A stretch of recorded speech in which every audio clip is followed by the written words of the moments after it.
finally we have some time to do shopping. Gosh, it's really been a long time since we've been able to relax. Huh. Well met, partner. I knew something great was going to happen when I woke up in such a good mood today. Even this weather can't put a damper on the demoiselle's mood. It's a pleasure to see you both again. Oh, hey, Navia! It's been a few days. Paimon's already started to miss you. Oh, now that I believe. I'm easy to work with and always bring home the bacon. Who wouldn't treasure having a partner like me? Sounds like you're really enjoying life these days, Navia. What have you been busy with since the trial? It's just been one thing after the other. I've been making non-stop trips between Poisson and the court since then. Everyone from Spina di Rosula organized a memorial for my father. We never held a memorial when he first died, since everyone knew that even if we held one back then, no one was going to come. This time, though, everyone in Poisson, and even many people from the court, all attended. So his name's definitely been cleared now. That's what we like to hear. It's been the dearest wish of Demoiselle all along. That blasted stubborn fool. I was right to put my faith in him. I'm so glad I didn't give up on the case all those years ago. Oh, by the way, I ran into Charlotte just after I left the memorial service. Well, maybe it'd be more accurate to say I knew she would be there, and there was no way she'd just let me go. Huh? So you know Charlotte too? The Charlotte? Journalist from the Steambird? Yeah, way back when I first became the president of the Spina di Rosula, she was all over me. Wouldn't take no for an answer. I believe the story was called The True Heart of Darkness, Secret Tales of the Yellow Rose. To be fair, though, it was a really flattering feature. So, we've been on pretty good terms ever since. She was trying to lean on our friendship to get me to do an exclusive piece on the serial disappearances case. Oh yeah, she told us about that. She's always been super interested in that case, so now her wish has finally come true too. Anyway, I told her to make sure that when she writes about you guys entering the opera house with the critical evidence, that you both sound really cool. Now that's another thing to look forward to. We trust Charlotte's skills with a pen for sure. Oh, and in other news, I also took Clarande out for a meal. Oh, are you two on better terms now? While you were investigating Vaché's headquarters, Clarande gave testimony on my father's behalf. It was thanks to her that we were able to turn the tide. I wanted to thank her. I mean, there's also no point in being awkward all the time, so we took the chance to reconcile with each other. Oh, that's great. Paimon also thought Clarande wasn't actually a bad person. It's always good to have more friends. Anyway, now that the case has finally been solved, perhaps it will slowly begin to fade from the public consciousness.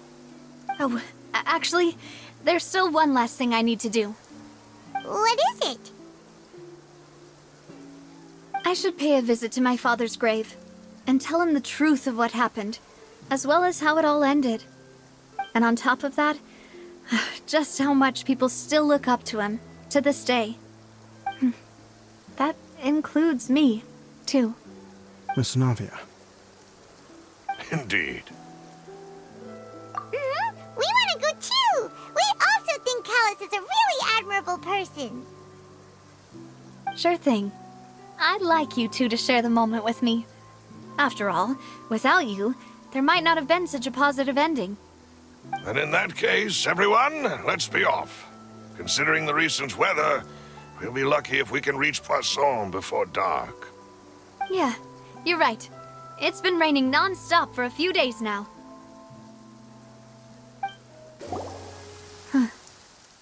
This is where my father's grave is. To be perfectly honest, even I haven't been back here for a long time. Huh? There's someone there already. Wait, that figure. It can't Isn't that Nervalette? Why would the Chief Justice be here? Huh? Navia?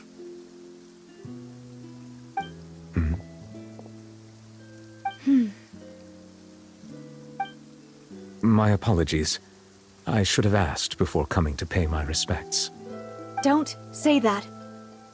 Sorry about that. Oh, I was trying to say there's no need for you to apologize. I wanted to show my father how much I've grown. But still, I doubt I've grown to the point that even the Chief Justice would feel compelled to apologize to me over and over. In that case, I will stop apologizing for now. You really could use some pointers on understanding human emotions, Monsieur Nervalette. In any case, why did you come to Poisson? Well, ever since that day, I've been turning a question over and over in my head. Just what is justice anyway? There was once a time when I didn't want to believe that there could be anything more important to humans than life itself. Oh, rather than that, it's probably more truthful to say I didn't believe humans were capable of resisting the most basic instinct of living things. That they could rebel against their own nature, or consider certain things to be more important than their own lives. Which is also why I didn't stop your father from beginning that fateful duel. I believed that a truly innocent man would never throw away his life like that. That there was nothing, should have been nothing more important than one's own continued survival. But Mr. Callis proved me utterly and decisively wrong. If not for his sacrifice, the serial disappearances case would have remained unsolved to this day. Mr. Callis made the choice he did for his daughter, for his associates, and for many people completely unrelated to him. And in the end, from a certain perspective, one could say that he did it all for the sake of justice. A justice that's higher than life itself. So, you asked me why I came here. I just wanted to say my apologies to Mr. Callis in person. I should have noticed all of this much sooner. This regret has filled me with a sadness that has haunted me for days. That high and mighty chair in the Opera Epiclese indeed insulates one from many important things. Spina di Rosula, thank you so much for your hard work and perseverance. I'm sorry for being mad at you before.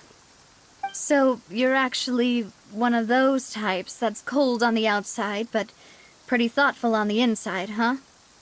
That reminds me of Silver, one of my guys. Sorry about that. Self-expression is not one of my strong suits. Didn't I just say you don't need to apologize? Ah, so Navia and Nervalette seem to have made their peace as well. Let's not disturb them for now. We can wait till after they're done.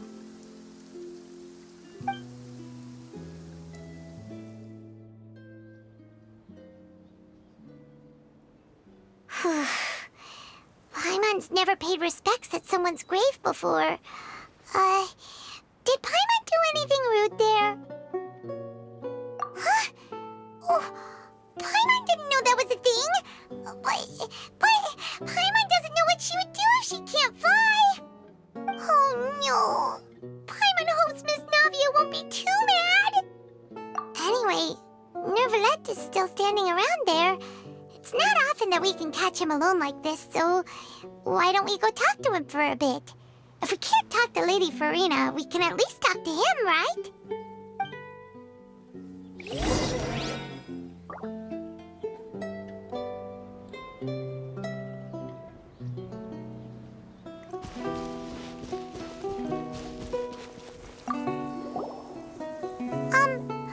Paimon's really sorry, Navia, but Paimon did something pretty disrespectful just now.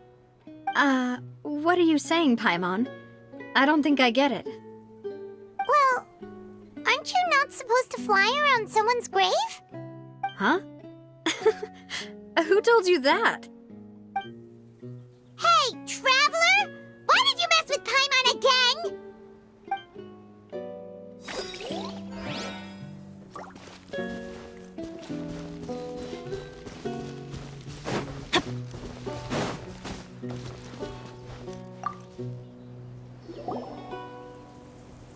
meets you too. Did Miss Navia invite you to come pay your respects to her father? Mm-hmm. We ran into Navia on the streets today, so we just followed her here. I see, I see. Then is there something that I can help you with?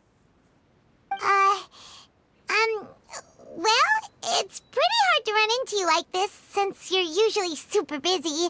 So we figured we could try to ask you a few questions, if that's okay. Please feel free. Though outsiders, you helped us solve one of the greatest mysteries in Fontaine, and it would be my pleasure to return the favor. Your sibling? Another blonde-haired traveler? I'm sorry, but I've never seen anyone who matches that description. If he ever stepped foot in Fontaine, I'm sure he followed our laws to the letter, and had no reason to appear on the stage of the opera Epicles. Is there anything else you'd like to ask me about?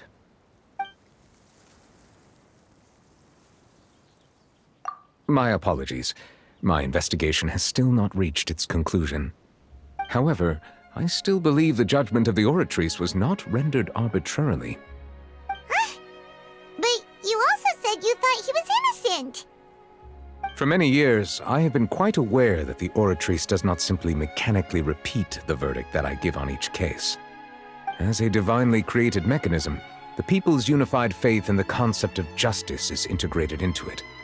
Not only can it produce the incredible power of indemnitium, but it likely also possesses other traits, such as self-awareness.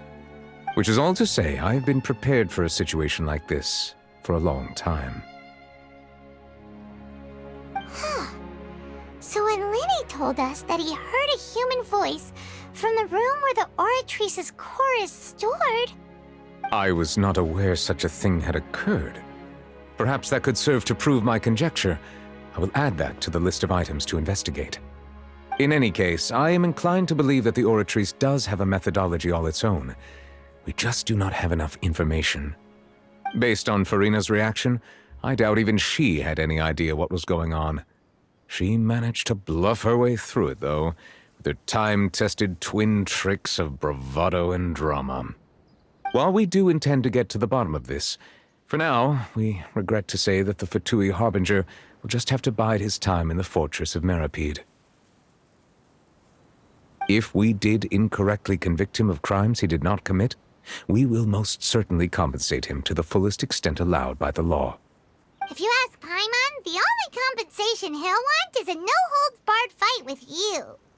Is there anything else you'd like to ask me about? That the sea levels will rise and everyone will be dissolved in water, leaving Farina crying alone on her throne, but the sins of the people will be finally washed away for good. Does that appropriately summarize the version you've heard? That's right! It was Lenny that told us back then. And that about covers all the main points. Yes, up to the present, I think we reached a point where we have no choice but to confront this prophecy directly. Rumors have it that this prophecy is rooted in the last words the former Hydro Archon left to the world before she passed away. A prophecy? Of the former Hydro Archon? Wow. This is the first time that we've ever heard of it. Two parts of the prophecy have already proven correct. The rising sea levels and the ability of the people of Fontaine to be dissolved. We should be more vigilant and stay on the watch for further signs. Speaking of the prophecy, Farina has also always taken it quite seriously. Indeed, she has been collecting information and intelligence from across Tevat for this purpose. If the rumors were true, then perhaps this prophecy is the conundrum left to Farina by her predecessor. But with Farina being the way she is, can we really trust her to solve it? Is there anything else you'd like to ask me about?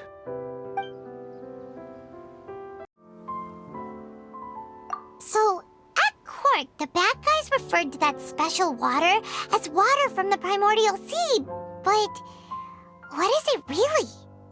Truthfully, that name is already quite accurate. I can only surmise that Vacher and his ilk only learned of its nature and existence after extensive research. There used to be a special sea on the surface of this planet. The nature of its seawater was rather different from that of the sea we know today. Most of Tevat's life forms were first born in that special sea. You could say it nurtured much of the life on this planet. So it really was where everything began. It makes sense to call it primordial then. But today, the primordial sea no longer exists on the planet's surface. What Vache discovered must have been some kind of special case, or a remnant from a truly ancient age. So that's how it is. Oh, you really know everything, Monsieur Neuvillette. But if that's the case, then why would people, at least people from Fontaine, dissolve in that kind of water? Indeed. Why would the primordial sea, which was known to engender and nurture life, suddenly reverse itself and devour life instead? To be frank, that also doesn't match my understanding of this world and its laws. There must still be some unknown secrets around the people of this land. Is there anything else you'd like to ask me about? Very well. It was my honor to provide you with what answers I could. I very much enjoyed conversing with you. It will soon be time for me to leave this blissful tranquility behind and return to Palais Memoria. You really are super busy, Monsieur Neuvillette. Paimon thought you only came here to pay your respects today because you had the day off. Crime and villainy do not have the day off, and so justice must work around the clock as well. This is merely the nature of a justice's work. All right, you've got a point. Huh? Paimon just noticed that the rain has stopped.